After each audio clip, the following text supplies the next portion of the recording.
So Scarbs, Alpine, we're expecting quite a lot of Alpine, always do something a bit different from the norm. What are we seeing for 2023? Well, I mean, actually, to be honest, it's really hard to tell because we had some kind of quite low res videos of them shaking down at Silverstone with one car. The two cars on the stage at the launch weren't the real cars, and then we've got the computer render that they've released as well. So who who knows which of those is real? I mean, obviously the one that we saw on track, which we haven't got a lot of detail of, suggests that they've really kind of evolved the concept that they had.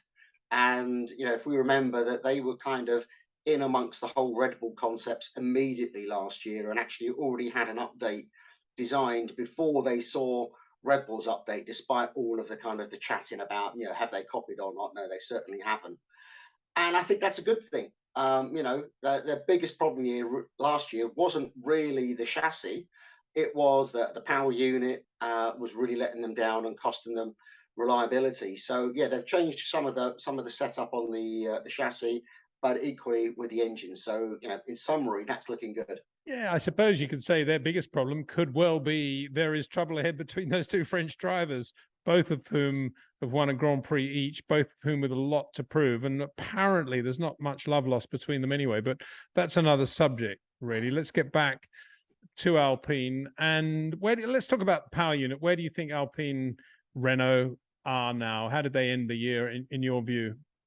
Well, I mean, I think they made a huge step last year with their massive update to their engine. So they went to split turbo, they went to water-cooled intercooler at the front of the engine. All of that design work, was really good to hold them through till 2026. The problem they had was some reliability issues, piston rings on high mileage, but particularly with the water pump.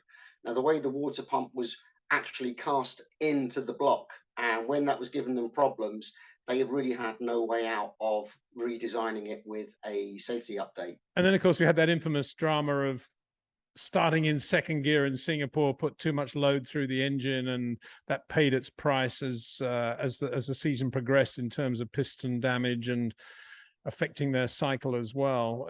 Can they do anything about that sort of thing? I suppose they'll just be thinking, well, we ain't going to start in second gear anymore.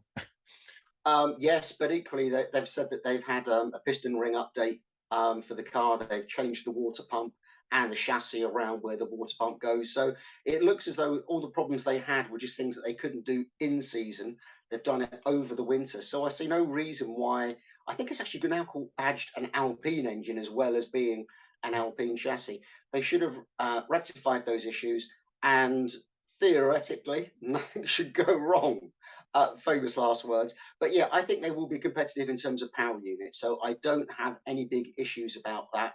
They've said that they've reduced the cooling package on the car, which again is a sign that they've got the engine under control. So yeah, so on that side of things are looking good for Alpine as well. One of the interesting changes is to the nose tip. Now, last year they had quite a low nose, low front wing, and the nose stopped before the front of the front plane of the front wing. This year, that's all quite different. Actually, almost gone towards what Aston Martin had last year, with a higher nose tip, but the nose running all the way through to the front of the wing, which is quite interesting because this sets up the airflow going into the tunnels, but it's the opposite to what everybody else is doing. So I'm quite curious about that. So maybe there's some other downstream changes that we need to keep an eye on. As you go back through the car, as we say, the cooling package has been reduced. The amount of centerline cooling has been reduced on that car as well. And they very much kept the concept of their side pods. We could call them quite Red Bullish, but actually they arrived at Red Bull's solution exactly the same time as Red Bull did. So it's an Alpine side pod. So it still has the downwash. It's got lots of out and downwash solutions on it, slightly different inlets, doing everything that you would want to do. The rear bodywork of the car, because of the cooling, has been reduced as well. The size of the roll hoop and the bodywork. After that, they're using the Canon cooling outlets, as we've seen on everyone else, and they've changed to pushrod suspension at the back of the car where it was pull rod last year. Just a little bit easier way of packaging everything together. So lots of very sensible evolutions, not reinventing what was working so well for them already. So in terms of the chassis, I mean, again, you can see no issues that they should have. The car went really well last year. It just struggled with its power unit. Can you just give us a very quick layman's guide to the Canon cooling effect? So if we think back to where the hot air used to come out of the radiators on Formula One cars, often it used to come out the back of the Coke bottle area, relatively low down. And that was great under the previous regulations because it was above the diffuser and that there was no beam wing in the way.